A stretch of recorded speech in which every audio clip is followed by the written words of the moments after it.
very nearly wiping out the Maryland State Employees Retirement System's Freddie Mac Fund, a fund whose administrator's mistress's brother had been an almost manically precipitant video phone technology entrepreneur.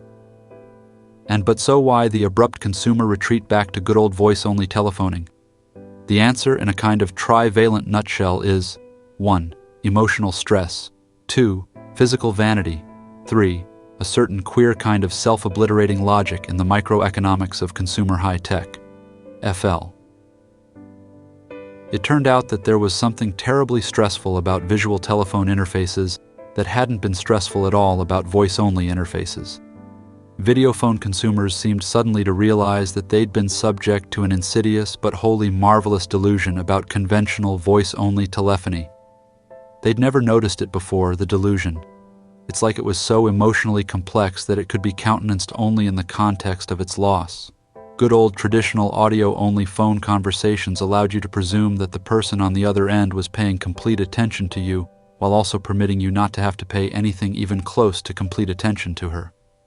A traditional oral-only conversation, utilizing a handheld phone whose earpiece contained only 6 little pinholes but whose mouthpiece, rather significantly it later seemed, contained 62 or 36 little pinholes, let you enter a kind of highway hypnotic semi-attentive fugue. While conversing, you could look around the room, doodle, fine-groom, peel tiny bits of dead skin away from your cuticles, compose phone pad haiku, stir things on the stove.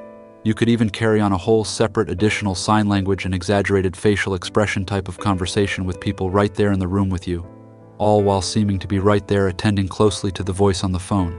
And yet, and this was the retrospectively marvelous part, even as you were dividing your attention between the phone call and all sorts of other idle little fugue-like activities, you were somehow never haunted by the suspicion that the person on the other end's attention might be similarly divided. During a traditional call, e.g., as you, let's say, performed a close tactile blemish scan of your chin, you were in no way oppressed by the thought that your phone mate was perhaps also devoting a good percentage of her attention to a close tactile blemish scan. It was an illusion, and the illusion was oral and orally supported.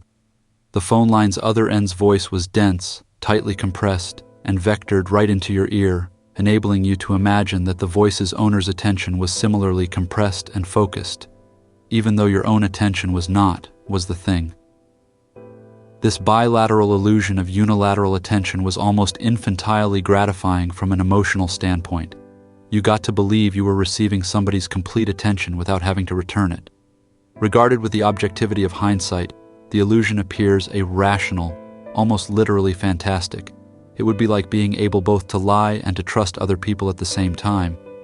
Video telephony rendered the fantasy insupportable.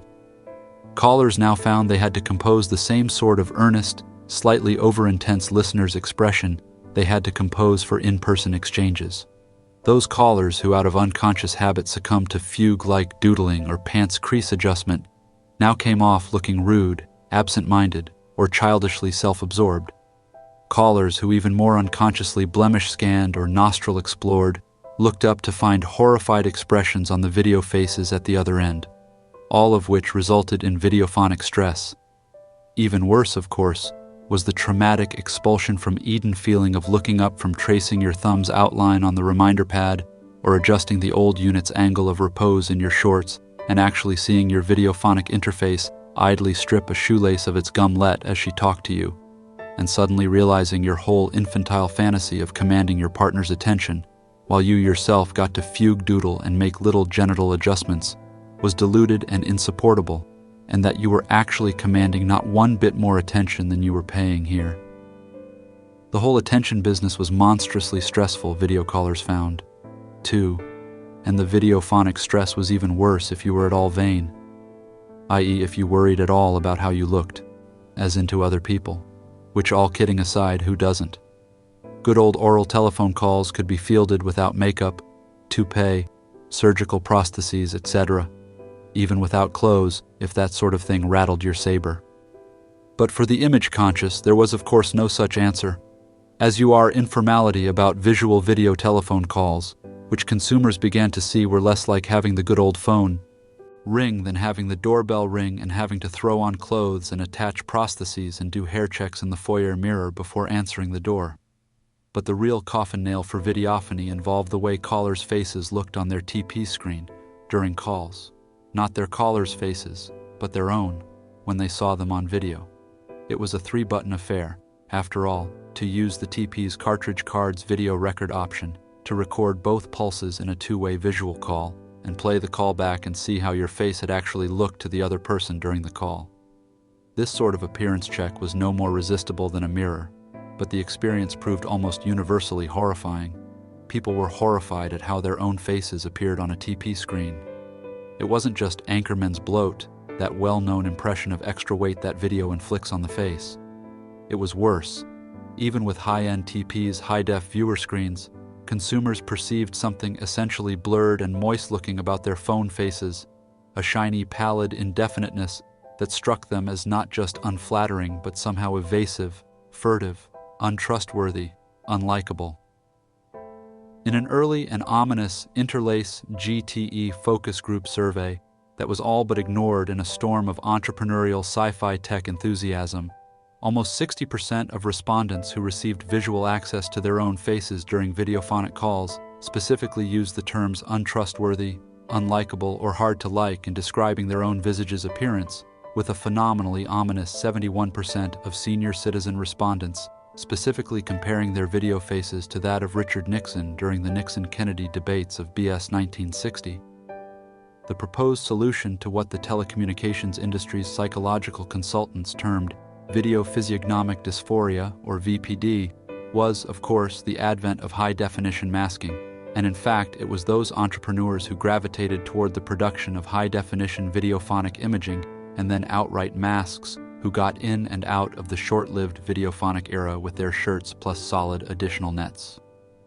Mask-wise, the initial option of high-definition photographic imaging, i.e. taking the most flattering elements of a variety of flattering multi-angle photos of a given phone consumer and, thanks to existing image configuration equipment already pioneered by the cosmetics and law enforcement industries, combining them into a wildly attractive high-def broadcastable composite of a face wearing an earnest, slightly over-intense expression of complete attention, was quickly supplanted by the more inexpensive and bite-economical option of using the exact same cosmetic and FBI software, actually casting the enhanced facial image in a form-fitting polybutylene resin mask, and it becomes possible to account historically for the speed with which the whole high-def videophonic mask thing spiraled totally out of control. Not only is it weirdly hard to evaluate what you yourself look like whether you're good-looking or not, e.g. try looking in the mirror and determining where you stand in the attractiveness hierarchy with anything like the objective ease you can determine whether just about anyone else you know is good-looking or not. But it turned out that consumers' instinctively skewed self-perception, plus vanity-related stress, meant that they began preferring and then outright demanding videophone masks that were really quite a lot better looking than they themselves were in person. High-def mask entrepreneurs ready and willing to supply not just verisimilitude but aesthetic enhancement, stronger chins, smaller eye bags, airbrushed scars and wrinkles, soon pushed the original mimetic mask entrepreneurs right out of the market. In a gradually subtilizing progression, within a couple more sales quarters, most consumers were now using masks so undeniably better looking on video phones than their real faces were in person, transmitting to one another such horrendously skewed and enhanced masked images of themselves that enormous psychosocial stress began to result. Large numbers of phone users suddenly reluctant to leave home and interface personally with people who, they feared, were now habituated to seeing their far better-looking masked selves on the phone and would on seeing them in person suffer, so went the caller's phobia, the same illusion-shattering aesthetic disappointment that, e.g., certain women who always wear makeup give people the first time they ever see them without makeup. The social anxieties surrounding the phenomenon psych consultants termed optimistically misrepresentational masking, or OMM, intensified steadily as the tiny, crude first-generation videophone camera's technology improved to where the aperture wasn't as narrow, and now the higher-end tiny cameras could countenance and transmit more or less full-body images. Certain psychologically unscrupulous entrepreneurs began marketing full-body polybutylene and urethane 2D cutouts, sort of like the headless muscle man and bathing beauty cutouts you could stand behind and position your chin on the cardboard neck stump for cheap photos at the beach. Only these full-body videophone masks were vastly more high-tech and convincing looking.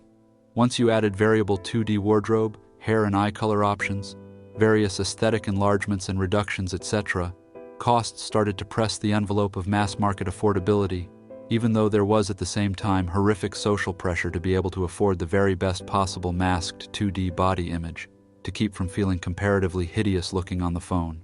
How long, then, could one expect it to have been before the relentless entrepreneurial drive toward an ever-better mousetrap conceived of the transmittable tableau, aka TT, which in retrospect was probably the really sharp business end of the videophonic coffin nail.